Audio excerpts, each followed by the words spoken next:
Bab yang kedua yaitu ada uraian teori. Gambaran umum perpajakan.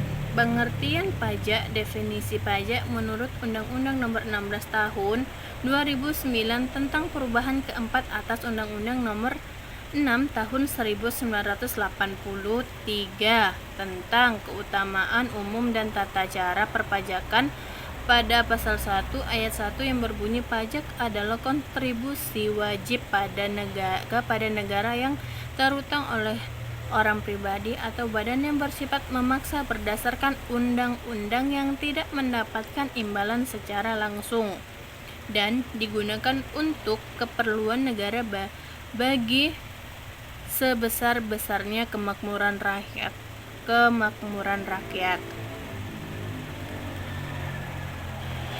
Jenis-jenis pajak.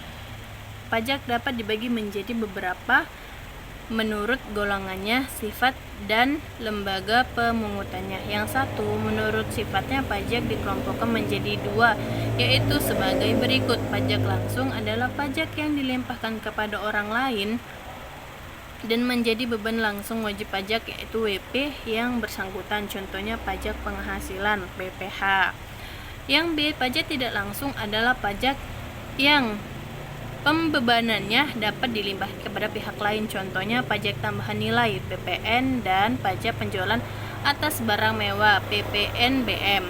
Menurut sasaran dan objeknya, pajak dapat dikelompokkan menjadi dua, yaitu sebagai berikut. 1. Pajak subjektif adalah pajak yang berpangkal atau berdasarkan pada subjeknya yang dilanjutkan dengan mencari syarat objeknya, dalam arti memperhatikan keadaan dari WP. Contoh PPh. Pajak objektif adalah pajak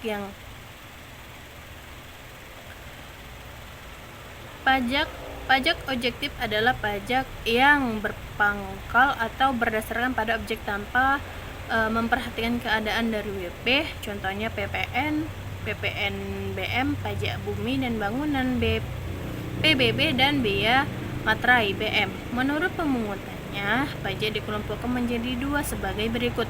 Pajak pusat adalah pajak yang dipungut oleh pemerintah dan digunakan untuk membiayai rumah tangga penerimaan pusat. Contohnya PPh, PN, PPNBM, PBB, dan BM. Pajak daerah yaitu pajak yang dipungut oleh pemerintah daerah yang digunakan untuk membiayai rumah tangga pemerintahan daerah. Contohnya pajak reklame, pajak hiburan, pajak hotel, restoran, dan pajak kendaraan bermotor.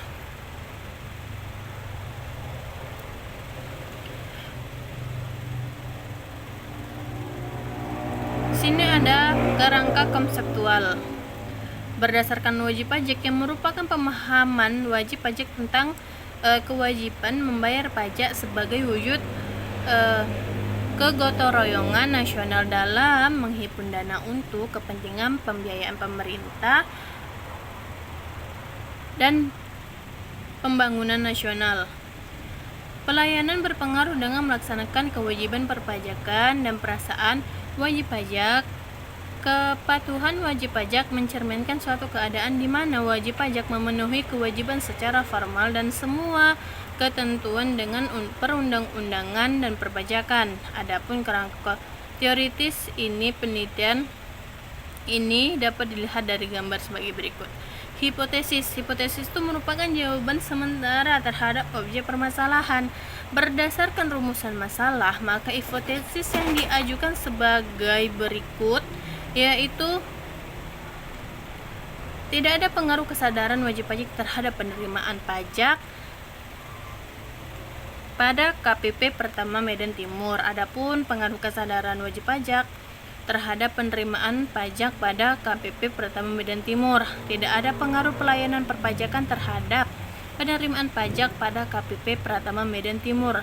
Ada pengaruh pelayanan perpajakan terhadap penerimaan pajak pada KPP Pertama Medan Timur.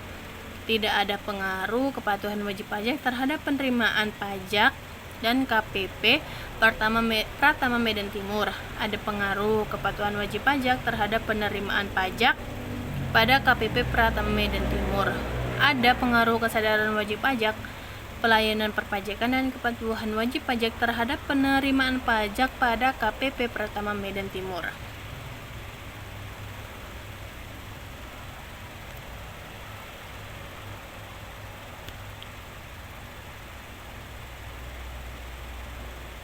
Selanjutnya di sini ada bab 3. Jenis penelitian. Jenis penelitian yang digunakan dalam penelitian ini adalah penelitian kuantitatif dengan pendekatan asosiatif. Pendekatan asosiatif merupakan penelitian yang bertujuan untuk mengetahui pengaruh antara dua variabel atau lebih guna untuk mengetahui pengaruh antar variabel yang satu dengan yang lainnya. Definisi operasional. Definisi variabel indikator satu independen kesadaran wajib pajak yang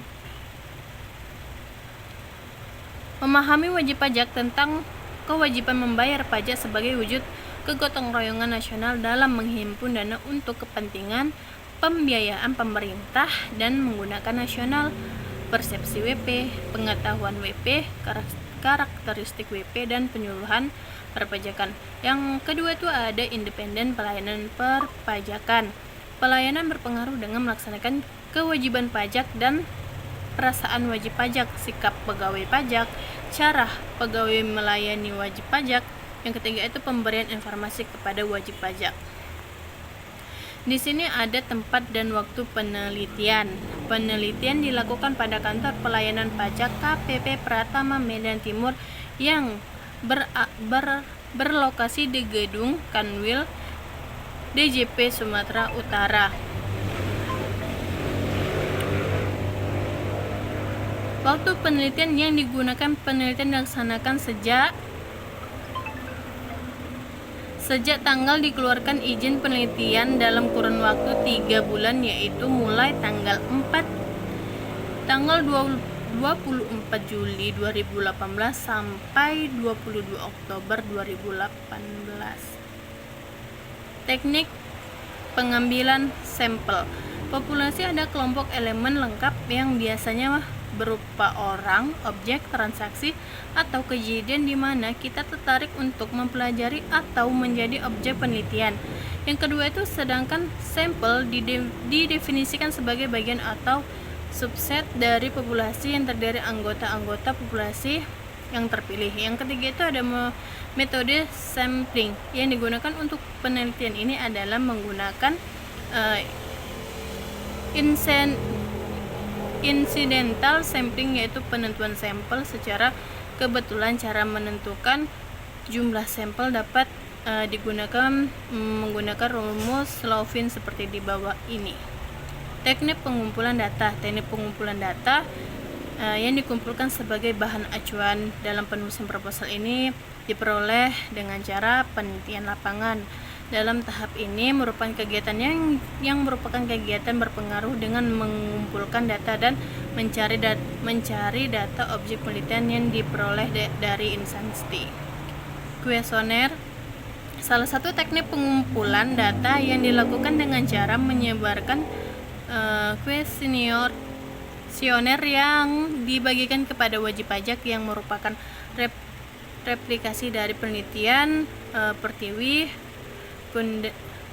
Kundalani yang meliputi pertanyaan berdasarkan pertanyaan dan kepatuhan. Di sini ada teknik analisis data. Teknik analisis data, metode yang digunakan dalam penelitian ini yaitu metode analisis data kuantitatif.